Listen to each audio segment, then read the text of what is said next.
Kita beralih ke informasi lain, pemirsa. Sidang lanjutan gugatan pra-peradilan mantan Mendikbudristek Nadiem Makarim kembali digelar. Ya, sidang beragendakan jawaban pihak Kejagung atas gugatan Nadiem yang ditetapkan sebagai tersangka dugaan korupsi pengadaan laptop. Pihak Kejaksaan Agung diagendakan memberi jawaban atas gugatan pra-peradilan tim kuasa hukum Nadiem Makarim di Pengadilan Negeri Jakarta Selatan.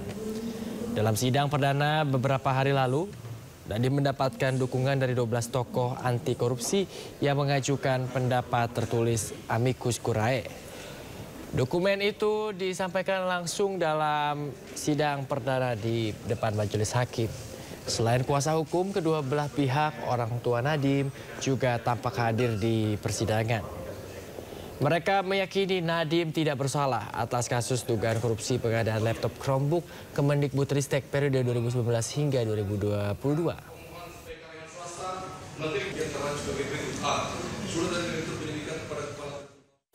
Sementara itu, pemirsa, istri Nadiem Makarim, mantan Menteri Pendidikan, Riset dan Teknologi 2014-2019, hadir di dalam sidang pra-peradilan di Pengadilan Negeri Jakarta Selatan. Ya, ini kehadirannya untuk memberi dukungan kepada Nadiem Makarim. Pertama-tama saya mewakili keluarga dan keempat anak saya bersyukur hari ini bisa mengikuti sidang pra-peradilan. Tentunya kami dari keluarga sangat meyakini integritas dan hati nurani Mas Nadiem. Kami juga yakin bahwa proses hukum akan berjalan dengan baik dan dengan benar. Dan kami mohon dukungan dan doa dari teman-teman semua. Mungkin itu aja. Terima kasih. Ya, pemirsa, Badan Gizi Nasional mendorong ribuan satuan pelayanan pemenuhan gizi atau dapur makan bergizi gratis di Jawa Barat untuk segera memiliki sertifikat layak hygiene dan sanitasi atau SLHS. Ya, selain itu Lemhamnas juga akan melaporkan evaluasi MBG kepada Presiden Prabowo.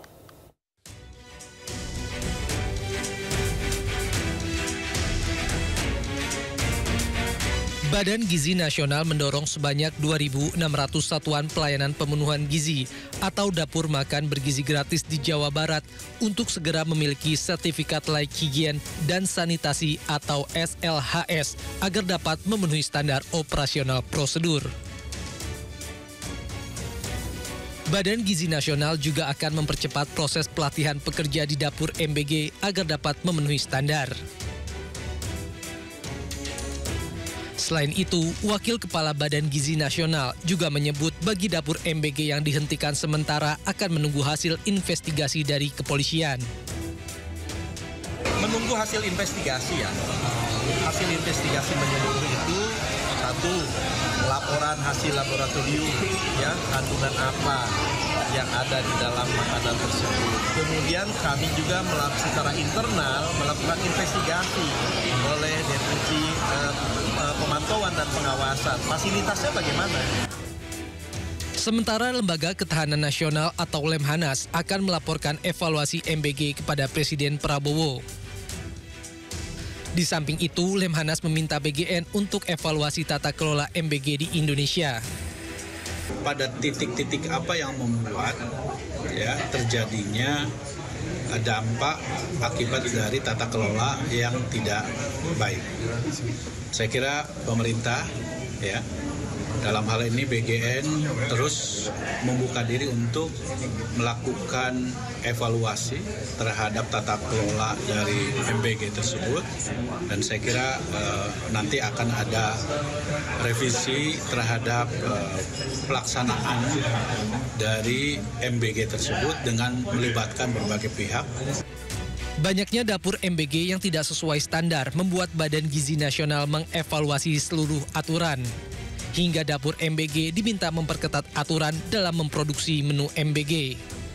Dari Bandung, Jawa Barat, Ervan David, iNews melaporkan.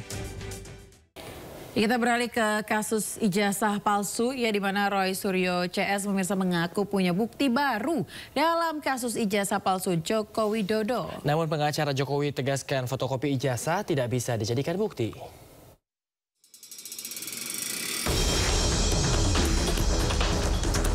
Tim Roy Suryo mengungkap temuan baru terkait dugaan ijazah palsu Presiden ke-7 Joko Widodo.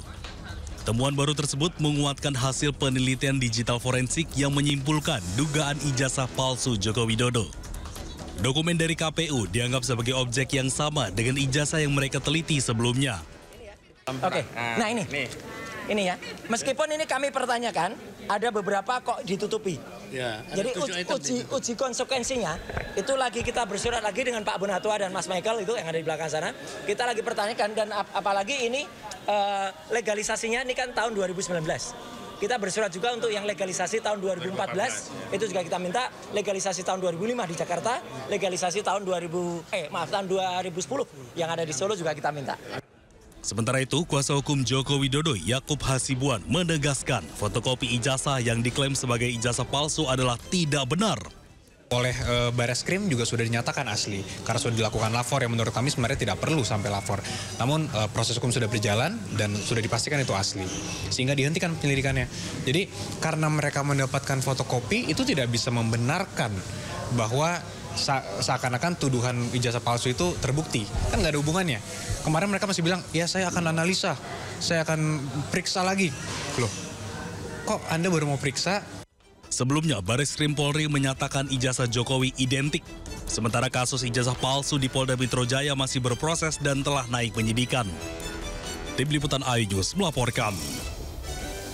Upaya mengungkap kasus kematian diplomat muda Arya Daru Pangayunan masih berlanjut. Komisi Pemberantasan Korupsi belum menetapkan tersangka pada perkara dugaan korupsi kuota haji 2024. Ketua KPK Setio Budianto mengungkapkan pihaknya telah menerima uang hasil pengembalian travel.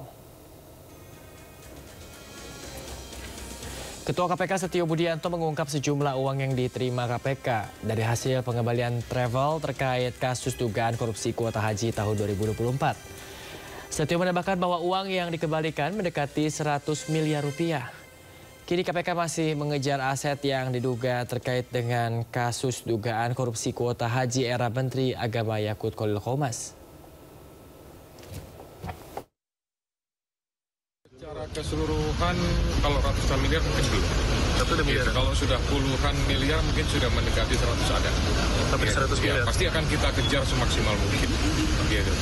Selama memang terinformasi bahwa ada aset dan aset tersebut merupakan uang ataupun aset bergerak tidak bergerak yang merupakan rangkaian dengan perkara itu, pasti dilakukan tracing semaksimal mungkin. Keinformasi lainnya, pemirsa, Adik Yusuf Kala Halim Kala ditetapkan tersangka korupsi pembangunan PLTU 1 Kalbar periode 2008-2018. Dalam kasus ini total 4 orang ditetapkan sebagai tersangka. Penetapan tersangka Adik Yusuf Kala disampaikan Kepala Koordinator Pemberantasan Tindak Pidana Korupsi Polri Irjen Cahyono Wibowo. Polisi juga ditetapkan Dirut PLN periode 2008 hingga 2009, Fahmi Mohtar FM, sebagai tersangka, pemirsa. 2 tersangka lainnya dari pihak swasta yakni RR dan juga HYL. Yang pertama ini tersangka FM. Artinya di sini yang bersangkutan dia sebagai beliau sebagai direktur PLN saat itu. Terus kemudian dari pihak swastanya ini ada tersangka HK, kemudian ada tersangka RR dan juga pihak lainnya.